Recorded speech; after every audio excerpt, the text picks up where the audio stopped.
Hello, dear students. How are you all? Class 7th, chapter number 15, Visualizing Solid Shapes. आज हम solid shapes के बारे में discuss करेंगे। सबसे पहले तो what is solid shape? Solid shape क्या है? तो that is they all occupy space and have 3 dimensions, मतलब कि वो स्पेस रोकते हैं और उसके टोटल 3 डायमेंशन होते हैं, राइट?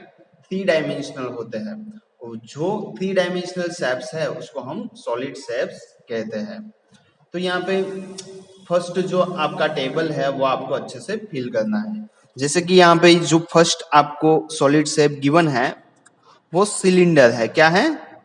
सिलेंडर है।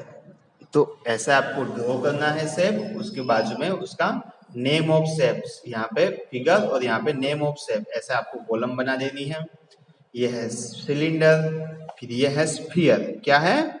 इसको हम स्फीयर कहते हैं, जिसमें साइड्स अलग अलग हो, ये लेंथ अलग है, ब्रेड्थ अलग है और हाइट अलग है, तो उसको हम कहेंगे डियर स्टूडेंट्स क्या? क्यूबॉइड। क्यूबॉइड कहेंगे। ओके, ये जो है उसको हम कहते हैं क्यूब। क्या कहते हैं? क्यूब कहते हैं। ओके, ये जो आपको गिवन है ये मैचिंग है जनरली, इसका मैचिंग सिलेंडर के साथ आएगा। सिलेंडर कहाँ पे है? ये रहा, मतलब कि इस तरह से मैचिंग आएगा। स्फीयर है तो स्फीयर का आंसर ये है। ओके, तो आपको ऐसे मैच करना है। क्यूबॉइड है तो क्यूबॉइड का आंसर ये है, डायरेक्ट आपको ऐसे। ओके, बट आपको ऐसे मैचिंग करने की जरूरत नहीं है, वो कॉम्प्लेक्स हो जाएगा। उससे अच्छा है कि डायरेक्ट आपको क्या करना है, ये जो फिगर गिवन है उसके सामने उसका नेम लिख देना है, राइट? ये है आपका कोन, कॉनिकल शेप जिसको हम कहते हैं, और ये है पिरामिड। ये है पिरामिड, राइट? अब ये जो 2 डायमेंशंस जिसके होते हैं उसको हम 2D शेप्स कहते हैं। क्या कहते हैं?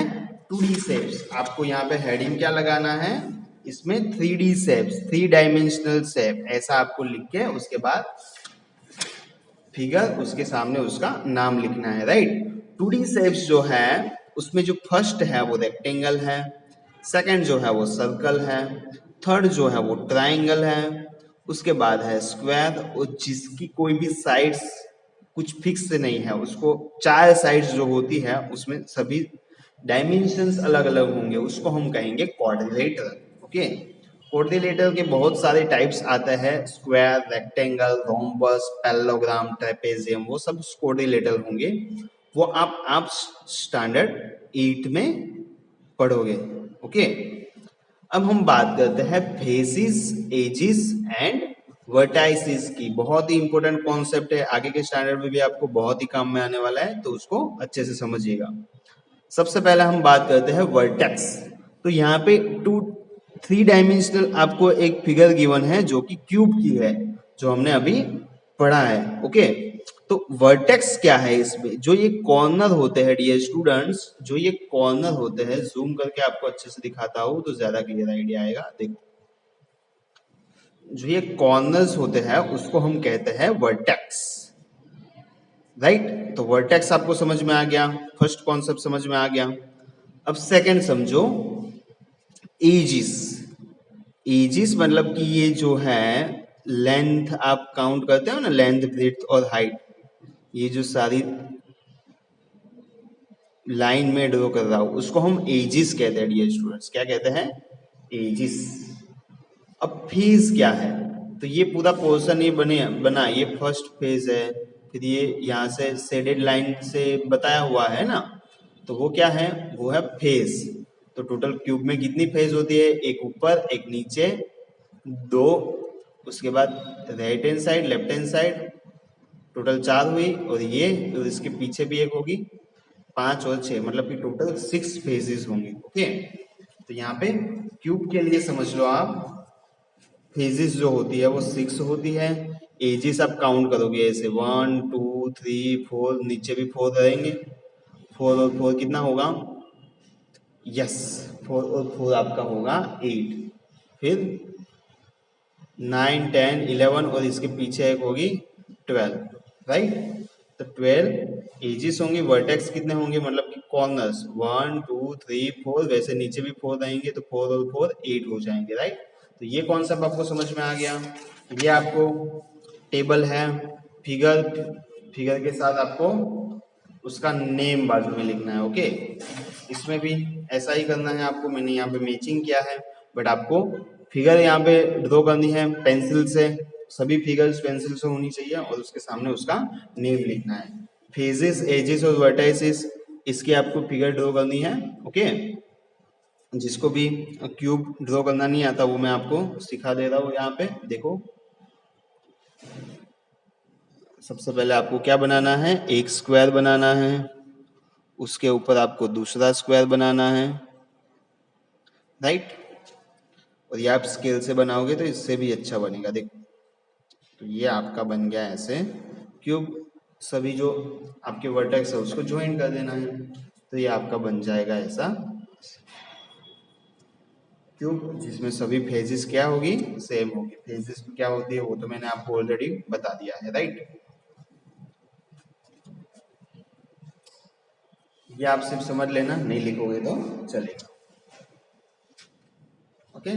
एक एक सिर्फ ये लिख लेना क्यूब के लिए, राइट। एक लिख लेना क्यूब के लिए, फेजेस, वर्टाइसेस और एजेस।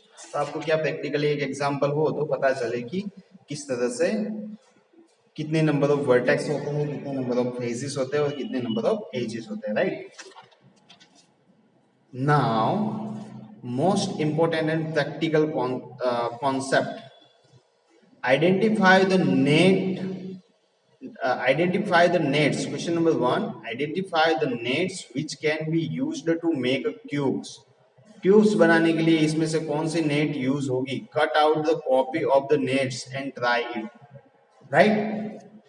तो बहुत ही प्रैक्टिकल कॉन्सेप्ट है यहाँ पे। तो देखो इसके लिए आपको क्या करना होगा तो मैं आपको बता दे रहा हूं, देखो यहाँ पे आपको सबसे पहले तो यस, देखो इस टाइप का, इस टाइप के टोटल आपको कार्डबोर्ड में से सेम शेप के स्क्वायर बनाने होंगे, 6 स्क्वायर बनाने होंगे, ऐसे पता चला। कार्डबोर्ड में से आपको ऐसे 6 स्क्वायर बनाने होंगे और कार्डबोर्ड ही लेना, आप पेज से लोगे तो अच्छे से आपका शेप बनेगा नहीं, सॉलिड शेप बनेगा नहीं। देखो यहाँ पे मैंने ये जो नेट है, ये जो नेट है उसके अकॉर्डिंग, क्वेश्चन नंबर 2 है ना, वो जो नेट है उसके अकॉर्डिंग मैंने बनाए हुए है, कार्डबोर्ड को शेप में रखा है। ऊपर 3 है तो देखो यहाँ पे मैंने ऊपर 3 रखे हैं, ओके, 1, 1, 2 एंड 3, राइट। उसके बाद जो थर्ड वाला है उसके एग्जैक्टली नीचे है, तो थर्ड वाले ये 1, ये 1, 2 एंड 3, थर्ड वाले के एग्जैक्टली नीचे एक रखा है मैंने कार्डबोर्ड, और उसके बाजू में 2 रखे हैं, बराबर, उसके बाजू में 2। तो देखो यहाँ पे उसके बाजू में क्या है, ये 1 के बाजू में एग्जैक्टली 2 है। तो इसकी मदद से, ये डेट की मदद से आपका क्यूब बन रहा है कि नहीं वो आपको चेक करना है, तो अच्छे से समझना। देखो यहाँ पे अभी उसको फोल्ड करेंगे। अब आप एक चीज आपको ध्यान में रखनी है, जो भी आप प्रैक्टिकल जब भी करो तब यहाँ पे जो सेलो टेप का यूज करोगे तो आपका अच्छे से क्यूब बनेगा। और बनेगा कि नहीं बनेगा वो आपको ऐसे प्रैक्टिकल करके ही देखना पड़ेगा, तो ही आपको ज्यादा क्लियर आइडिया आएगा। मैं डायरेक्ट आपको बता दूंगा कि ये नेट में बनेगा क्यूब, ये नेट में नहीं बनेगा, तो आपको प्रैक्टिकल समझ में नहीं आएगा कि कैसे बनेगा और नहीं बनेगा, तो क्यों नहीं बनेगा, ओके। तो इसके लिए ये प्रैक्टिकल है, अच्छे से ध्यान देना। उसी तरह से आप घर पे भी ट्राई कर सकते हो ऐसे 6 कार्डबोर्ड का यूज करते हुए, ओके। तो देखो ट्राई करेंगे हम कि प्रॉपर शेप बने, ओके। कार्डबोर्ड थोड़ा भारी है, राइट। इसको मैंने फोल्ड किया ऐसे, इसको ऐसे फोल्ड किया है मैंने,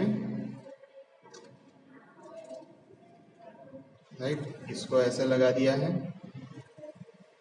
और इसको ऐसे बंद कर दिया। तो देखो ये नेट का हमने यूज करके क्यूब बनाया हुआ है, आप देख सकते हो क्यूब बन चुका है पूरा यहाँ पे, राइट। यहाँ पे पूरा क्यूब बन चुका है। तो आपको ऐसे नेट का कंस्ट्रक्शन करके देखना है कि क्यूब बन रहा है कि नहीं बन रहा। ओके, समझ में आया?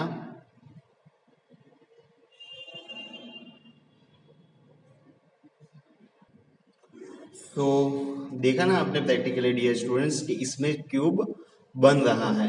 तो ये वाली नेट आप ट्राई करोगे, पहले 4 कार्डबोर्ड ऐसे लगाओगे, फर्स्ट नंबर के ऊपर एग्जैक्टली लगाओगे, उसके लेफ्ट हैंड साइड लगाओगे, तो इसमें बनेगा नहीं डियर स्टूडेंट्स। ओके, ऐसे आप कार्डबोर्ड को रख के उसके बाद ट्राई करना, तो इसमें बनेगा, इसमें भी बनेगा, इसमें नहीं बनेगा। ओके, और ये जो लास्ट फिगर है उसमें बनेगा। समझ में आया आपको?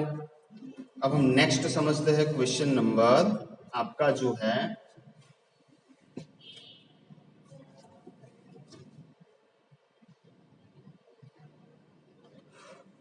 2।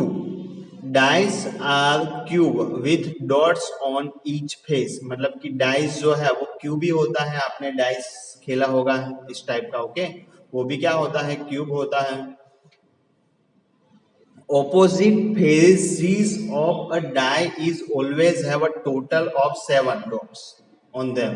मतलब कि आपने अभी तक डाइस से छोटे थे तब से खेल रहे हो, बट आपने वो चीज नोटिस नहीं की होगी कि ऑपोजिट जो फेजेस जो होती है उसका एडिशन करोगे आप, बराबर। ऑपोजिट मतलब क्या कि ये है तो उसके ऑपोजिट डायरेक्ट ये नीचे होगा ना, ये नीचे नीचे का बेस है वो, तो ये 4, तो यहाँ पे नीचे का आप बेस देखोगे तो वो 3 होगा।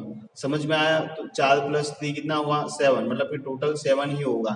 यहाँ पे 1 है ना, तो इसके एग्जैक्टली पीछे ऑपोजिट यहाँ पे आप देखोगे तो वो 6 होगा, मतलब कि 1 + 6 हो जाएगा आपका 7। ओके, क्लियर है यहाँ तक? तो देखो, तो इस तरह से आपको क्या बनाना है, इस टाइप का नेट बनानी है। जो वो कार्डबोर्ड आपने रखे हुए हैं उसमें क्या करना है, हर एक नेट्स बनाने के लिए सेलो टेप से लगा देना है, उसके बाद उसको वापिस ले लेना है। तो सेलो टेप निकाल के फिर वापिस उसको अरेंजमेंट आप कर सकते हो दूसरी। ओके, तो आप इस तरह से शेप बनाओगे, 6 यहाँ पे लिखोगे, 5 यहाँ पे लिखोगे, 4 यहाँ पे लिखोगे। ओके, तो इस तरह से नेट बना के आप उसको फिर ज्वाइन करोगे और क्यूब बनाओगे। ओके, क्यूब बना के उसके बाद आपको क्या करना है, वापिस उसमें देखना है कि 4 के ऑपोजिट ये रख देना है, 4 के ऑपोजिट रहेगा 3, 5 के ऑपोजिट जो है उसको उसमें 2 लिख देना है, 6 के ऑपोजिट जो आता हो क्यूब में उसमें आपको 1 लिख देना है, और उसके बाद उसको खोल के वापस देखोगे तो ऐसे 1 3 2 4 5 6 ऐसे आएगा, और ये टाइप की नेट बनाओगे, बराबर। उसके बाद यहाँ पे 1 2 3 लिख देना आप, और उसके बाद उसमें से क्यूब बनाओगे, तो 3 के ऑपोजिट जो आए वहां पे 4 लिखना आप। उसके बाद क्या करोगे, 6 के ऑपोजिट आए उसमें 1 लिखना है, 2 के ऑपोजिट जो आए उस वहां पे 5 लिखना है। उसके बाद उसको ओपन करके देखोगे तो इस टाइप का आपको मिलेगा। ओके, और यहाँ पे आपका क्वेश्चन नंबर 3 गिवन है, उसमें लिखा है can this be a net for a die, मतलब कि ये डाई के लिए नेट बन सकती है, एक्सप्लेन योर आंसर। तो यहाँ पे आप देखोगे तो आंसर आपका आएगा डियर स्टूडेंट्स, नो, बन सकती नहीं है। बिकॉज, क्यों नहीं बन सकती है, क्योंकि ऑपोजिट जो आता है, ऑपोजिट इसमें आप ऑपोजिट जो आएगा ना उसका ट्राई करोगे तो आपको पता चलेगा कि ऑपोजिट का एडिशन 7 नहीं होता है, एडिशन 7 होगा नहीं। इसके लिए यहाँ पे आंसर आप लिखना नो। ओके, ये आपको नहीं करनी है। क्वेश्चन नंबर 5 देखो, match the net with appropriate solids, solid से एप्रोप्रिएट सॉलिड से आपको नेट बनानी है। तो आपको पता है ये क्यूब में 6 फेज होते हैं, 1 2 3 4 5 6, तो इसका मैचिंग यहाँ पे बनेगा। ये जो पिरामिड है, पिरामिड का नीचे का बेस स्क्वायर होता है, उसके बाद 4 ऐसे ट्राइंगल होंगे, तो इसका आंसर ये आएगा। ओके, बहुत ही सिंपल है। सिलेंडर है जो है उसको आप ओपन करोगे तो ऊपर का जो होगा वो सर्कल दिखेगा, वैसे बीच में भी सर्कल होता है, और बीच का आप ओपन करोगे तो रेक्टेंगल टाइप का दिखेगा, तो इसका आंसर ये आएगा। राइट। कॉनिकल शेप है, उसका जो बेस होता है वो सर्कुलर शेप होता है, तो इसका आंसर ये आ जाएगा। तो बहुत ही सिंपल सी एक्सरसाइज नंबर 15.1 हमने कंप्लीट कर ली है। मिलता है नेक्स्ट वीडियो में न्यू एक्सरसाइज के साथ। Thank you.